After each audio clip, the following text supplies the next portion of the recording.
Di tengah perkembangan transaksi digital yang pesat, bagaimanakah inovasi yang dijalankan oleh perbankan? Langsung saja kita akan tanyakan kepada Senior Executive Vice President Digital Business PT Bank Negara Indonesia Persero Tbk, Ibu Rian Irena Kaslan yang telah hadir di studio CNBC Indonesia. Selamat siang Bu Rian, apa kabar? Selamat siang Mbak Safrina, baik-baik. Iya, Bu, terima kasih banyak ya Bu telah bergabung bersama kami. Ini saya akan tanyakan tentang digitalisasi yang memang sudah menjadi agenda besar bagi perbankan seluruh dunia. BNI sendiri melihatnya tren shifting menuju digital dalam industri perbankan itu seperti apa? Ya, terima kasih banyak.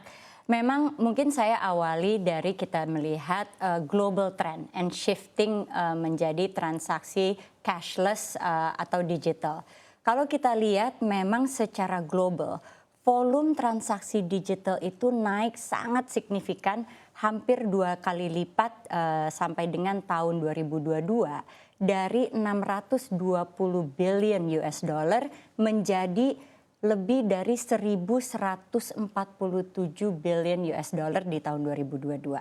Tentu ini banyak juga dikarenakan faktor pandemi yang mengharuskan baik itu individu maupun perusahaan berubah trennya shifting kepada digital.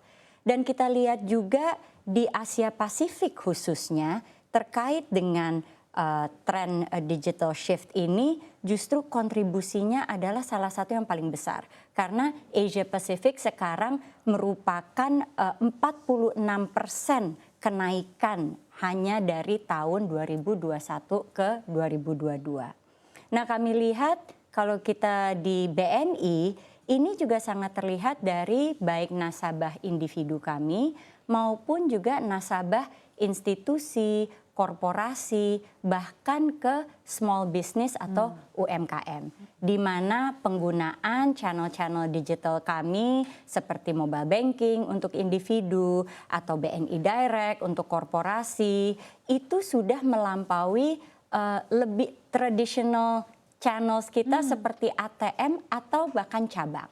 Nah, ini yang kami perhatikan bahwa semakin majunya teknologi yang tersedia, semakin meningkatnya ekspektasi dari nasabah untuk mendapatkan cara berbanking yang lebih cepat, lebih aman, dan tentunya lebih mudah.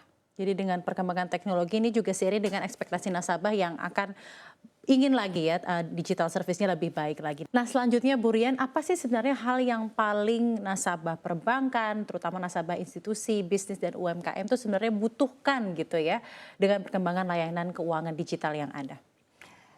Saat ini khususnya untuk nasabah institusi, bisnis, UMKM yang dicari oleh mereka adalah cara yang lebih mudah, lebih sederhana, dan lebih cepat untuk melakukan transaksi. Baik itu transaksi dalam negeri maupun cross border. Karena kami juga pahami bukan saja sekarang di Indonesia perusahaan-perusahaan besar, tetapi UMKM pun juga sudah banyak berbisnis dengan negara-negara lain dari sisi ekspor dan impor. Ya. Nah, oleh karena itu kami melihat tentu yang paling basic adalah terkait dengan pembayaran. Itu suatu kemudahan yang kami berikan kepada nasabah kami. Baik itu melalui digital channel yang self-service maupun juga hal-hal yang mungkin masih perlu dilakukan di cabang tapi dipermudah. Yang kedua adalah tentu yang kita harus lihat adalah teknologi-teknologi ke depan. Kita lihat sekarang tidak cukup orang bisa melakukan transaksi real time melalui handphone atau laptopnya, tetapi juga bagaimana menggunakan teknologi untuk memastikan contohnya adalah keamanan.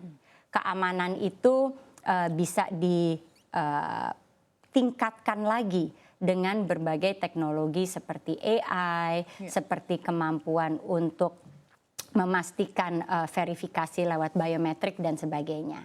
Dan juga kita lihat hal-hal teknologi yang masih mungkin belum terlalu umum di-adopt di Indonesia, tetapi sudah mulai di luar negeri dan kami juga sedang mengkaji dan bagaimana itu bisa kami tawarkan. Contohnya seperti untuk para pelaku bisnis dalam melakukan trade, apalagi trade, international trade menggunakan teknologi blockchain. Jadi teknologi blockchain adalah tentunya sebuah teknologi yang memungkinkan data itu terkait dengan proses trade itu terdistribusi di setiap titik yang terhubung di dalamnya. Jadi semua proses itu antar negara, antar berbagai institusi keuangan itu akan terjadi lebih efisien, lebih accountable, dan juga bisa dilakukan lebih cepat dan real time. Jadi itu roadmap forward-nya ya untuk Roadmap pengembangan layanan digital dari BNI sendiri. Nah, sejauh ini Ibu melihatnya seperti apa, Bu? Tantangan yang masih dihadapi oleh perbankan dalam hal transformasi transaksi digital, terutama di Indonesia.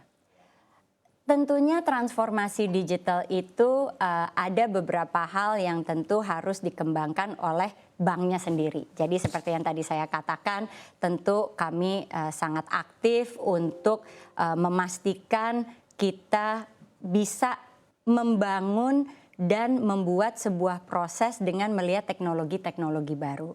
Tetapi bukan sekedar pengembangan layanan yang kami pentingkan, tetapi juga mengenai edukasi kepada nasabahnya sendiri. Yang pertama tentunya adalah penggunaan dari kemudahan digital platform yang tersedia. Saat ini sebagai contoh untuk nasabah UMKM kami itu penetrasi terhadap penggunaan digital channel sekitar 40%.